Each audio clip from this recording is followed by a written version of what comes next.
E vamos voltar a falar do PIB que foi divulgado hoje, com uma queda da atividade brasileira de 4,1% no ano passado. Com isso, o Brasil deixou a lista das 10 maiores economias do mundo, mas quem analisa os números do PIB é o Sérgio Vale, que é economista-chefe da MB Associado. Sérgio, boa tarde. Boa tarde, Denise. Bom, Sérgio, o último trimestre até mostrou uma performance melhor do que se imaginava, né? Porque nós tivemos mais para o finalzinho do ano alguma frustração aí com alguns indicadores de atividade, mas fechou bem até o ano, né? No ritmo de recuperação. Eu queria a sua avaliação do que fica do ano passado para este ano, que já tem um carregamento que garante algum crescimento este ano. Só que agora a gente está com novos desafios aí e a pandemia um desafio renovado e com mais força ainda, né? Denise, de fato, quando a gente encerrou 2020, no último trimestre, tinha sinais positivos vindos dali, né? A gente estava com um número muito baixo de contaminação, de óbitos, parecia que a pandemia tinha de fato ali, especialmente na metade do trimestre, sinalizado que estava saindo do caminho. A gente estava com a economia começando a recuperar, especialmente em serviços, né? O dado do quarto trimestre mostrou especialmente alguns itens de serviços, como outros serviços, transporte, começando a dar uma sinalização de retomada mais forte, só que, como você bem lembrou, esse primeiro trimestre e o segundo, provavelmente, infelizmente, matam um pouco esse sentido de recuperação que a gente estava tendo no final do ano passado, que se junta às questões que estão aparecendo agora em relação ao comportamento do presidente, com esse caráter um pouco mais intervencionista que ele está sinalizando. Então, são riscos que não existiam no final do ano, né, uma pandemia mais agressiva, como a gente está tendo agora, fazendo e forçando lockdowns, como a gente está tendo nesse momento,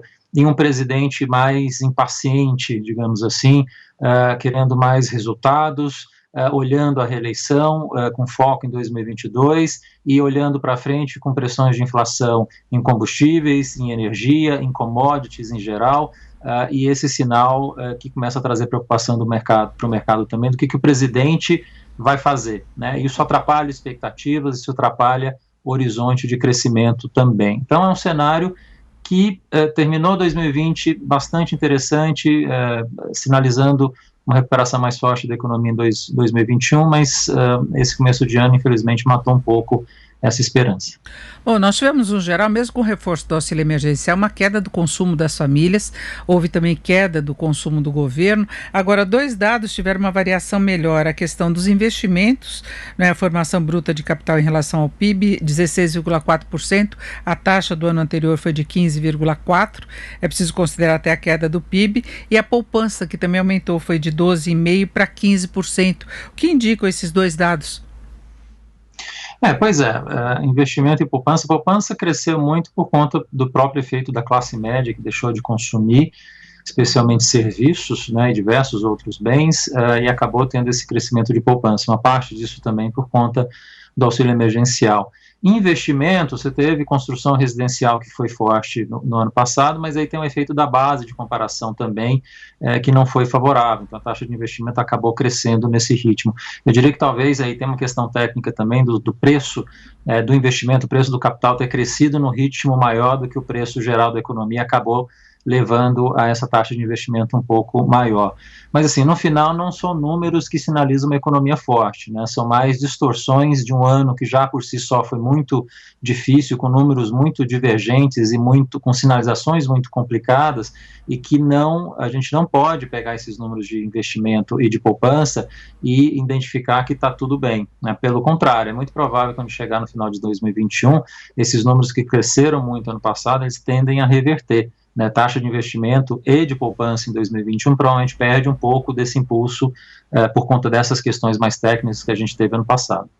Agora, Sérgio, você falava de vários fatores que nós temos aí pela frente, né? O presidente interferiu na questão dos preços do diesel, talvez os efeitos colaterais sejam mais negativos, a gente pensando em andamento da economia, a indústria química reclamando, pode ter aumento do custo do crédito, no momento que deve ter aumento também da taxa básica de juros, com o mesmo tipo de reflexo aí na formação do custo do crédito, inflação ainda pressionada, elevada, né, por uma série de fatores que a gente tem acompanhado, auxílio emergencial, o desafio fiscal ainda colocado, e você falava que o primeiro trimestre, talvez o segundo, até esfria um pouco essa expectativa melhor que ficou do fechamento do ano passado. Isso pode significar recessão de novo?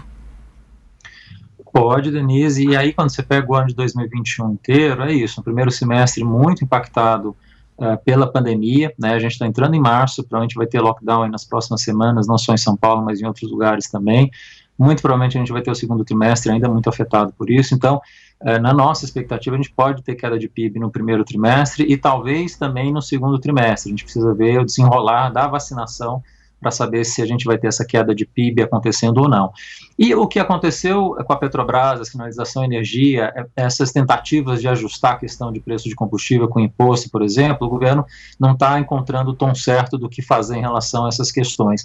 Então, esse presidente mais intervencionista que está assustando o mercado e que está tendo essas consequências que a gente está vendo, taxa de câmbio já quase chegar a 5,80, bolsa sofreu bastante por conta disso, vai fazer o que provavelmente acontecer? Banco Central, que muito provavelmente aumentaria juros só em maio e junho, tem uma grande chance de aumentar a taxa de juros agora já em março, e aí trazer expectativa de impacto na economia no segundo semestre já. Então, eu diria que assim, primeiro semestre tem um efeito pandemia, segundo semestre tem um efeito Bolsonaro, que é por conta justamente dessa mudança de atitude dele agora, que está impactando negativamente o mercado como um todo. E aí entra outra coisa, Nise, quando a gente chegar no segundo semestre, o presidente continuar nessa sinalização, o projeto liberal do Guedes continuar afundando como está afundando, o mercado vai começar a se perguntar, o presidente quer tentar se reeleger, e ao tentar se reeleger, ele vai ser liberal ou ele vai ser intervencionista?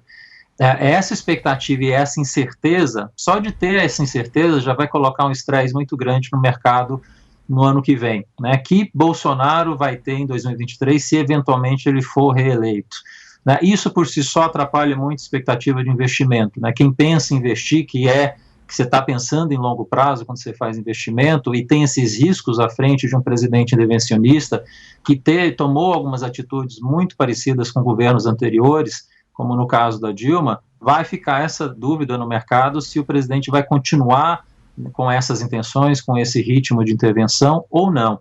Então, assim, é um primeiro semestre com efeito pandemia, um segundo semestre que a gente precisa acompanhar, que vai ter as repercussões do efeito Bolsonaro, que a gente começou a ver agora em fevereiro. Agora, o mercado também está muito na expectativa de avanço da agenda econômica no Congresso, né? Nós até tivemos uma reação melhor do mercado logo depois das eleições para a presidência da Câmara e do Senado. Hoje, agora, temos a expectativa da PEC emergencial. Você acha que dá para dar uma virada ainda nesse cenário e se confirmar a projeção? Porque o próprio mercado financeiro, na média, prevê um crescimento da economia este ano acima de 3%. Se houver uma acomodação dessas intervenções e se tentar seguir com a agenda, dá para cumprir ainda essa projeção? Pois é, Denise, a gente está com 2,6% na MB, o mercado está um pouco acima de 3%, mas veja, 3% ou 2,6% são números muito baixos, dado o que a gente perdeu de PIB ano passado. A gente teria condições de crescer num ritmo muito maior.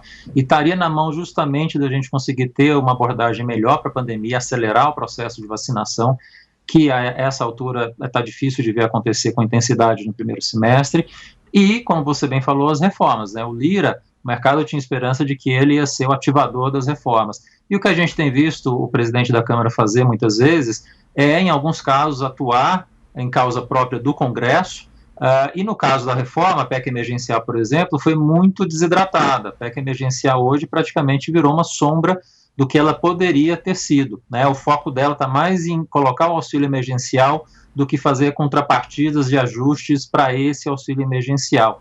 E aí você pensa nas outras reformas, reforma administrativa, depois dessa mexida da PEC emergencial em cima do funcionalismo público, acho muito difícil a gente conseguir avançar com a reforma administrativa, sem esquecer que ela trata só de quem vai entrar, não trata de quem está no sistema público hoje, que é o que a gente precisaria de fato lidar.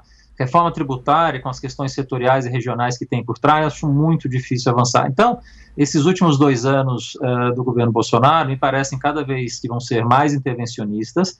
E por quê? Porque, olhando para frente, as pressões de commodities e de câmbio vão gerar pressões de inflação em diversos segmentos de commodities e, no final, no próprio IPCA. Então, o presidente vai estar muito, provavelmente, negativamente impactado por conta dessas pressões que ainda vem pela frente, e aí a agenda de reformas acaba perdendo um pouco de fôlego, de espaço, especialmente porque a gente está caminhando também para um período eleitoral que vai ser complicado, né? Então, o foco no segundo semestre provavelmente já vai ser muito a eleição no ano que vem e não vai ter espaço para fazer grandes reformas. A gente já está indo para março, né? Já tem que discutir o orçamento. A PEC emergencial é o elemento central. Talvez você vai ter 3 meses aí no segundo trimestre, que você vai ter uma pandemia muito agressiva, muito ativa também, para discutir reformas muito profundas. Eu tenho dificuldade de ver isso acontecer. A gente vai continuar com passo de espera, né, esperando 2023 para a gente conseguir avançar um pouco mais nessa agenda de reformas ou não.